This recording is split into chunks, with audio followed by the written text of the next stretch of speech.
Good morning friends. आज આપણે chapter 13 સંભાવનામાં MCQs for good set and Gujarat board જોઈશું। પહેલું MCQ ઓક્ટોબર 2014 માં પૂછેલું છે।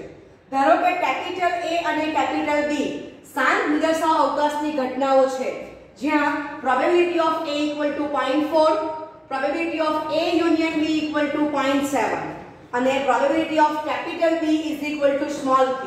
जो कैपिटल ए અને कैपिटल बी निरपेक्ष घटनाओं होय तो p बराबर खाली जग्या। चलो बीजो दाखलो, आपेल घटना a અને b માટે probability of a = 1/2, probability of b = small p, probability of a union b = 3/5 આપેલ છે। a અને b निरपेक्ष घटनाओं होय तो p बराबर खाली जग्या। बराबर छे। तो पहला MCQ सेम एप्लिकेशन बीजो MCQ छे। Clear? Okay. p of a, p of b અને p ऑफ a योग b बराबर छे। ए किंमत બંને MCQ માં આપી દીધી છે। બંને MCQ માં a અને b નિરપેક્ષ ઘટના છે એવું કીધું છે અને સ્મોલ p ની વેલ્યુ શોધવાની છે। તો બે MCQ માટે ઓપ્શન કોમન આપેલા છે। તો પહેલો option a 1/10, option B 1/5, option C 1/2, option D 1/3। Okay. तो पहलू एमसीक्यू में जो डेटा आयो એ લખી દો। a અને b નિરપેક્ષ ઘટના છે માટે probability of a intersection b = probability of a * probability of b। બરાબર છે। ઓકે। તો આને હું નંબર 1 આપીશ। આ બધું પક્ષ મુજબ લખી દીધું છે। ઓકે ચાલો હવે પ્રોબેબિલિટી ઓફ a આપણને કેટલો આપેલો છે 0.4 અને પ્રોબેબિલિટી ઓફ b ની કિંમત કેટલી આપેલી છે આપણને સ્મોલ p। बराबर છે। તો આને આપણે નંબર 2 આપીશું। આ નંબર 2। ચાલો હવે probability of a union b = probability of a plus probability of b minus probability of a છેદ b। એ સૂત્ર મૂકી દઈએ। ચાલો તો આ probability of a union b 0.7 આપેલું છે। ઓકે = प्रोबेबिलिटी ऑफ a 0.4 આપેલું છે, probability of b small p આપેલું છે અને probability of a intersection b A 0.4 * small p એ આપણે મેળવી દીધું છે કારણ કે 2 પર બરાબર અને બીજી કિંમત આપણે પક્ષ પરથી મૂકી દીધી છે। આ બધું પક્ષ જ છે। આ બધો પક્ષ। ઓકે ચાલો માટે 0.3 = 0.6p થશે। 1 માંથી 0.4 જશે 0.6 માટે 0.3/0.6 = સ્મોલ p માટે p બરાબર 1/2। આ તમારો આન્સર થશે। તો ઓપ્શન સી એ આન્સર થશે। ઓકે ચાલો લખો। चलो હવે બીજા એમસીક્યુ સોલ્યુશન જોઈ લઈએ। તો p of a, p of b ને p of a union b ની વેલ્યુ મૂકી દો। a ને b નિરપેક્ષ ઘટના છે માટે પ્રોબેબિલિટી ઓફ a છેદ b = probability of a * probability of b માટે પ્રોબેબિલિટી ઓફ a છેદ b = 1/2 * p। નંબર 2। ચલો હવે probability of a union b નું સૂત્ર મૂકી દો। એમાં પક્ષ પરથી બધી કિંમત મૂકી દો। ઓકે સાદુરૂપ આપો તો 3/5 - 1/2 = p માંથી p/2 બાદ જશે તો p/2 રહેશે। ચાલો લસા લઈ લો તો 6 - 5/10 = p/2 થશે। બરાબર છે માટે 1/10 = p/2 માટે 2/10 = સ્મોલ p that is 1/5 થશે। तो 1/5 એ તમારો આન્સર છે। કોઈકવાર 2/10 પણ આપે તો ઓપ્શન બી એ આન્સર થશે। લખો। ત્રીજો એમસીક્યુ ઓક્ટોબર 2014 અને ઓક્ટોબર 2015 માં પૂછેલું છે। વ્યક્તિ કેપિટલ A સાચું બોલે તેની સંભાવના 4/5 છે અને વ્યક્તિ B સાચું બોલે તેની સંભાવના 3/4 છે। કોઈ પણ ઘટના વિશે બોલવાનું હોય ત્યારે બંને વ્યક્તિઓનો અભિપ્રાય વિરોધાભાસી હોય એની સંભાવના શોધો. બરાબર છે? ઓકે. તો ઘટના કેપિટલ A, વ્યક્તિ A સાચું બોલે. ઘટના કેપિટલ B, વ્યક્તિ B સાચું બોલે. બરાબર છે? ઓકે. હવે આપણને કીધું છે બંને વ્યક્તિઓ વિરોધાભાસી અભિપ્રાય આપે એની સંભાવના is equal two question mark. બરાબર છે? એટલે એનો અર્થ શું થયો? એ સાચું બોલે છે અને બી સાચું બોલતો નથી, અથવા બી સાચું બોલે છે અને એટલે છે એ સાચું બોલતો નથી. સમજાય છે? આની તમારે સંભાવના શોધવાની છે. ક્લિયર? ઓકે. ચાલો, તો હું લખું છું p ઓફ x યોગ y તો is equal two p of x વત્તા p of y minus p of x છેદ y. આ તો તમને ખબર છે. બરાબર છે? ચાલો, તો x એટલે કોણ છે? a છેદ b ડેશ અને y એટલે કોણ છે? b છેદ a ડેશ. બરાબર છે? ઓકે. કિંમત મૂકી દો. માટે પ્રોબેબિલિટી ઓફ a છેદ b dash bracket union b છેદ a ડેશ બ્રેકેટ ફરી પાછો ઓફ નો બ્રેકેટ આપો is equal to probability of a છેદ b ડેશ વત્તા પ્રોબેબિલિટી ઓફ b છેદ a dash minus probability of a છેદ b dash છેદ b છેદ a ડેશ. બરાબર છે? ઓકે. ચાલો, આટલું કમ્પ્લીટ કરો. ચાલો, અને આપણે નંબર 1 આપી દીધો છે.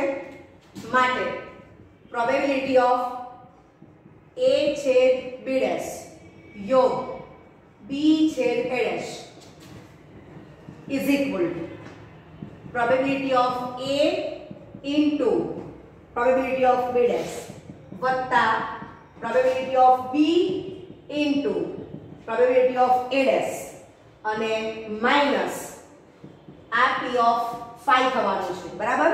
તો તમને ખબર છે કે a છેદ b dash એટલે a minus b અને b છેદ a dash એટલે b minus a. બરાબર છે? ઓકે. તો અહીંયા તમે આવું પણ લખી શકો છો કે પ્રોબેબિલિટી ઓફ આ છે ને બદલે શું લખી શકાય? a minus b યોગ b minus a અને એને જ બીજું શું કહેવાય? a delta b. બરાબર છે? સમજાય છે? આ જ ટર્મ્સને આપણે બે રીતે રજૂઆત કરી શકીએ છીએ. ક્લિયર? ઓકે.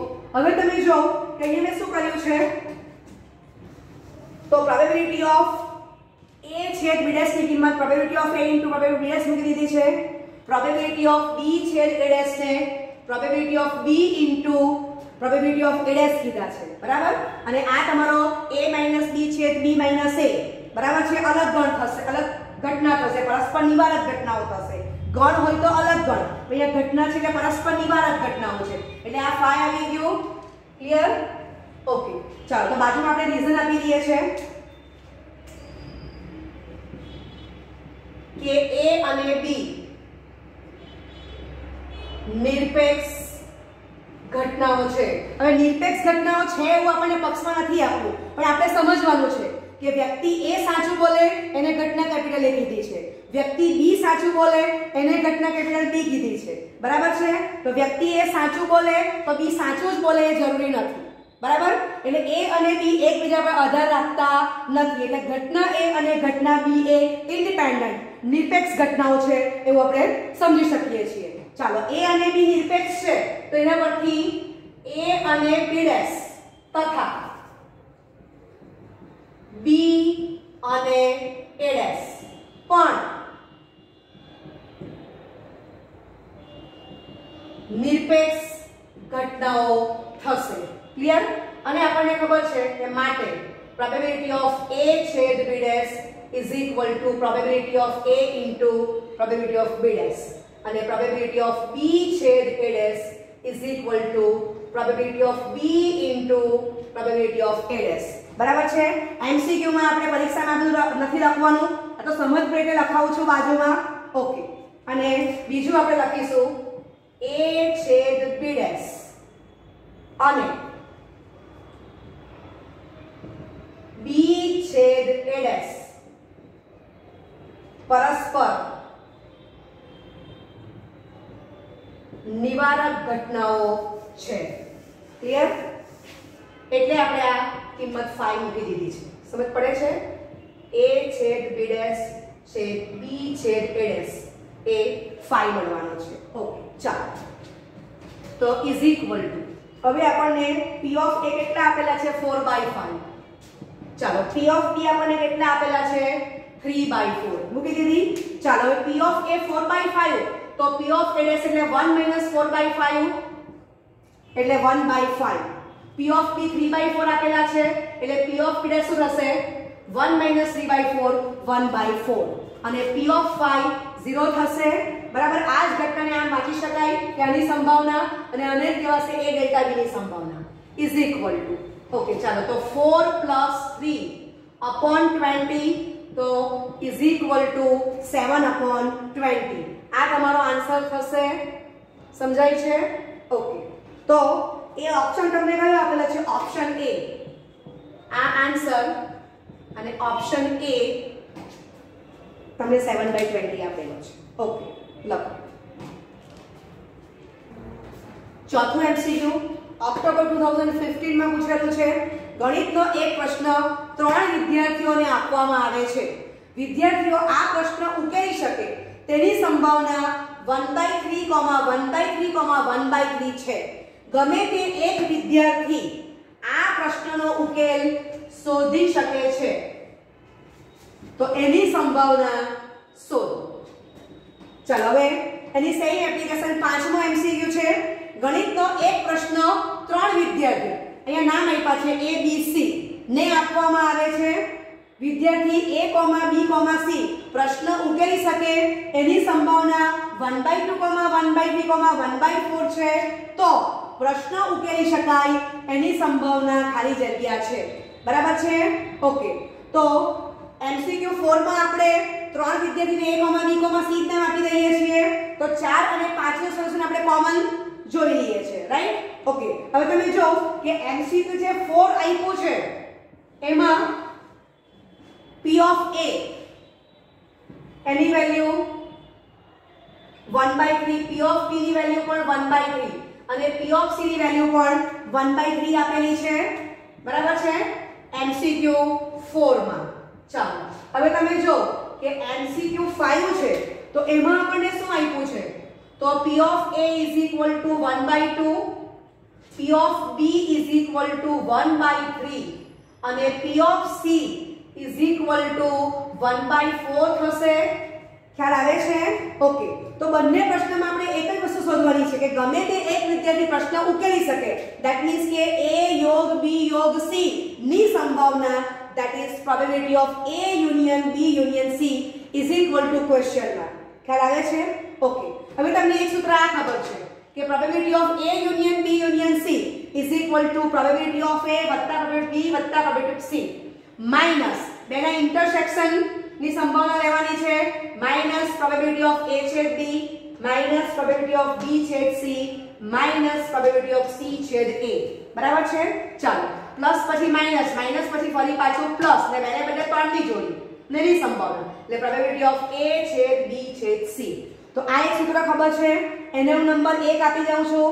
અથવા તમને ખબર છે કે P ઓફ કેપિટલ X વત્તા x ની પૂરક ઘટના x ડેશ તો ઇઝ ઇક્વલ ટુ 1 થાય. તો x ને બદલે હું શું લખું છું? A union B union C ને x ડેશ કોણ થશે? A union B union C નો હોલ ડેશ. ખ્યાલ આવે છે?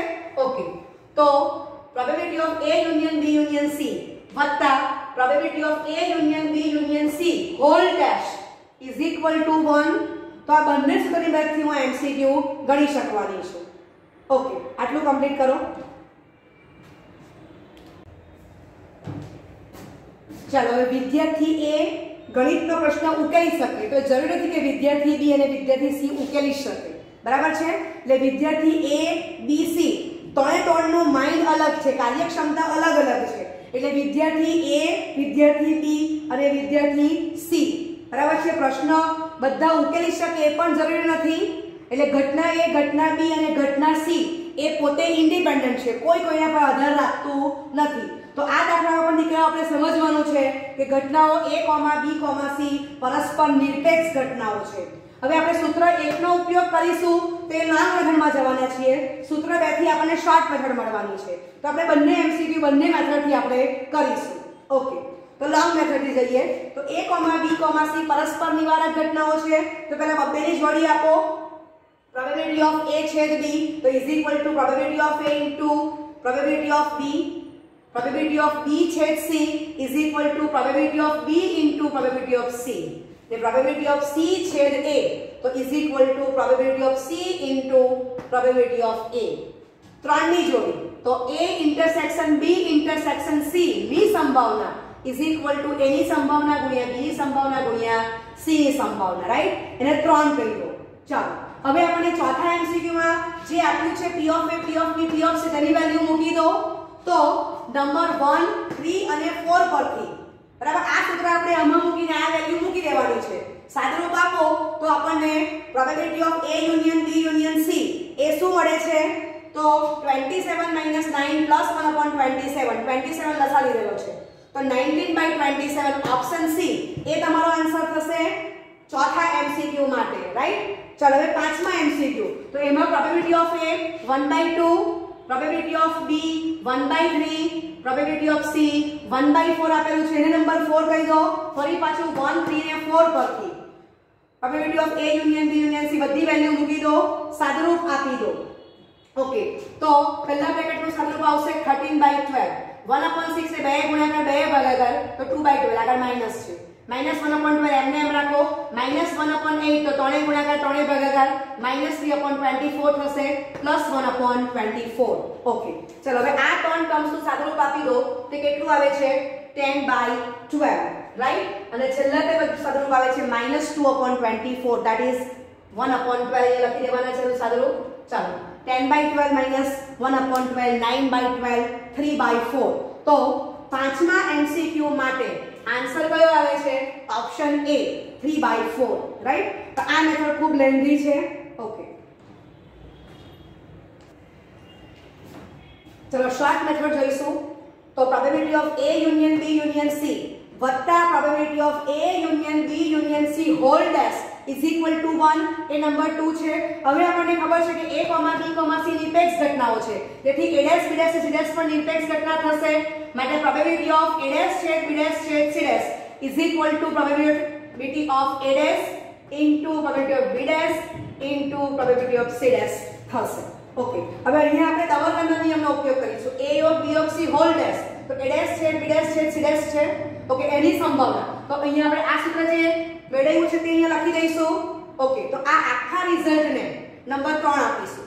ઓકે, ચાલો હવે MCQ 4 માં આપણને P of A, P of B અને P of C ની વેલ્યુ 1/3 આપી છે. માટે P of A dash equal to P of B dash equal to P of C dash 2/3 થશે. તો 2 ને 3 ને 4 પરથી સાદુરૂપ આપો તો probability of A union B union C plus 2/3 into 2/3 into 2/3 equal to 1 માટે 1 - 8/27 19/27 એ answer probability of A union B union C નો આવશે. તો ઓપ્શન C એ તમારો આન્સર થશે. આ ખૂબ શોર્ટ મેથડ છે. ઓકે, પાંચમા એમસીક્યુ માં probability of A 1/2, probability of B 1/3, probability of C 1/4 આપેલું છે. તો probability of A dash 1/2, probability of B dash 2/3 ને પ્રોબેબિલિટી ઓફ C dash તમારો 3/4 થશે. નંબર 4 આપી દો. અહીંયા પણ 2, 3 ને 4 પરથી probability of A union B union C plus 1/2 into 2/3 into 3/4 is equal to 1. તમે જો કે આ બે કેન્સલ થશે, આ ત્રણ કેન્સલ થશે, બરાબર છે? માટે probability of A union B union C is equal to 1 minus 1/4 3/4 આ તમારો આન્સર થશે. તો પાંચમા એમસીક્યુ માં ઓપ્શન A એ તમારો આન્સર થશે. હવે પરીક્ષામાં દીકરાઓ આ બધું આપણે એમસીક્યુ માં આ બધા રિવિઝન આપવાની જરૂર નથી, સીધી એપ્લિકેશન કરી દેવાની છે, બરાબર છે? ઓકે, લખો.